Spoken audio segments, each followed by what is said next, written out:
With the Genesis thing sort of, coming to a conclusion as well, one thing I wanted to do was, I always thought before I stopped doing music completely, I'd like to try and go at writing something orchestral, because I was, I love orchestral music, and I had a couple of pieces I'd had around for a long time that I thought would be suitable for that.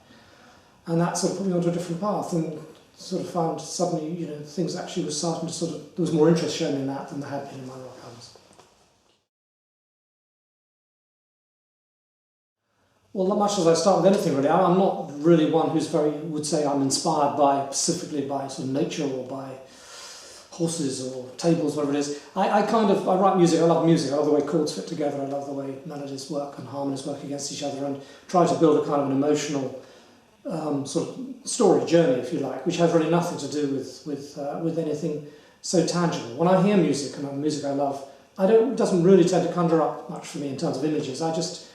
I hear it as music, and I love that sort of effect it has on me. So it's the way I write. So in a sense, I was asked to do this piece. I had a couple of ideas as to what could be good. As one thing I was working on, and I thought this could work quite well in the situation, because I wanted something that could work, with one listen, if you like. Obviously, because that's people are going to hear it. And I'm not, as people who know what I write know, I tend to sort of always get sidetracked and go all sorts of different directions, which I do on this as well.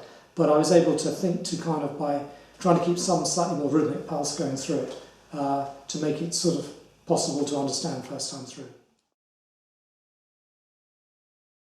So, as a musician, I wouldn't say I'm particularly sort of, looking for it. I mean, when we're writing lyrics, and, when I did say Curious Feeling, I'd read this story, that I really liked, and had thought of basing the album on that. And I had some pieces around, and I had wrote one or two other pieces to go in the thing. As it turned out, I didn't actually write it about that, what I originally thought I was going to write it about, because it didn't work out, because it was a musical opening based on the same book as I'd used as my basis on that. But anyhow, I went and wrote something fairly similar on that. So I enjoyed doing that. I love the way then you can use the music to sort of illustrate a mood, and I do like that as well. I sort of contradict myself here slightly, I know, but what I think was the best piece on A Curious Feeling was a piece called The Waters of Lethe, which was an instrumental passage that occurs when the guy realises that he's losing his mind, and the sort of, the Waters of Lethe obviously being Lethe being the river of forgetfulness in the ancient underworld, as you like, and it just sort of, that worked really, really well, and I really like that, and the way it's a very plaintive kind of ending, and then you're sort of into sort of stage two after that in terms of the record. So I think music can be terribly evocative, so I think it can work very well. But sometimes when I'm writing these kind of things, if it's a totally instrumental piece, I don't really think in terms of, I think the truth is I don't really think particularly in imagery. Well, it's a sort of, but also with Genesis a lot of, particularly in the early days of Genesis, we used to write long passages, sometimes whole pieces, which ended up being used. In terms of Genesis things, obviously, Further Fifth involved, 3 pieces of art which you stuck all in one place, Tony Banks' Ghetto, as it was at the time, really.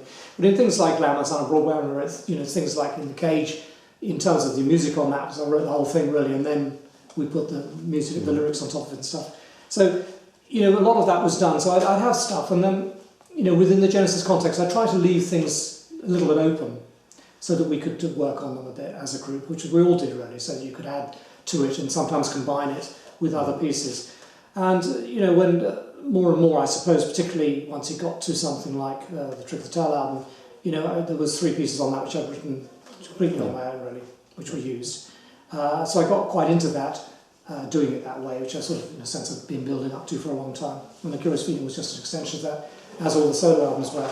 In later days of Genesis, we did go back very much to writing as a 3-piece, which is something we enjoyed a lot, sort of like a real kind of fusion of ideas. And I really enjoyed doing that. I think that you get things would come out of the ether that you didn't expect to happen, and I really enjoyed that. But with the solo stuff, and whether it's the classical orientated stuff or the other stuff, you're writing on your own, and you just sort of get little moments, and you get those moments of excitement when you think you've hit on something that's really good. In some ways not, because I don't feel quite the same restrictions. When you're writing rock music, you tend to find yourself having to, you have to think in terms of verses and choruses a little bit, and more structure, if you like. And also when I was working with the group, obviously, you know, I had to worry about what the other two thought, you know. Yeah. And there was sometimes those chords that give me that look, it's gone too far this time. Whereas on the classical stuff, you know, I can kind of do what I want, and I love that.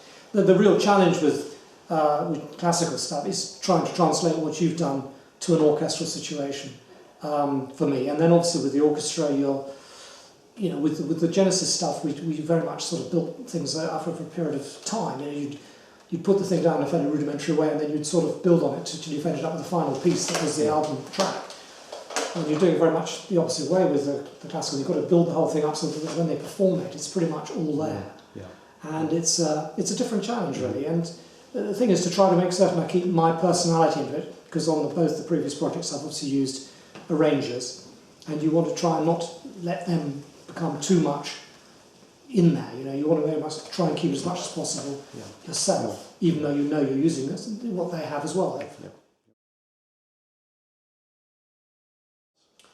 I would always have been happy to leave this performance. I never saw myself as a performer. You know, those who've seen me on stage know that I'm not really a performer. I can play the stuff, but I always wanted to be a writer, and you know, I did play a little bit on 7 because it needed a bit of beefing out at points, and I don't know how much improved it. But with 6, I made a conscious decision I wasn't going to play anything on it at all, and didn't. And I think the record stands up pretty well. You know, having said that, I don't make any rules about not playing on it. I think I'd have to fake it. I don't think I could actually play with an orchestra. I don't think, you know, my technique is not really up to it, but you could do it with recording, or could do something. It'd be quite a fun thing to try.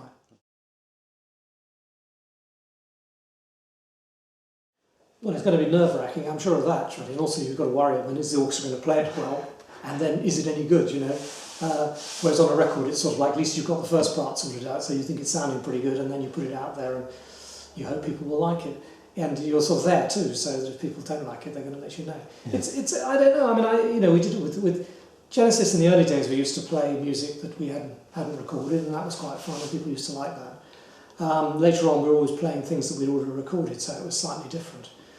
It is difficult. The first time you hear a piece, it's always quite difficult, and the music I write in particular is not quite so easy to listen to the first time, because I do like to go ring the changes a little bit.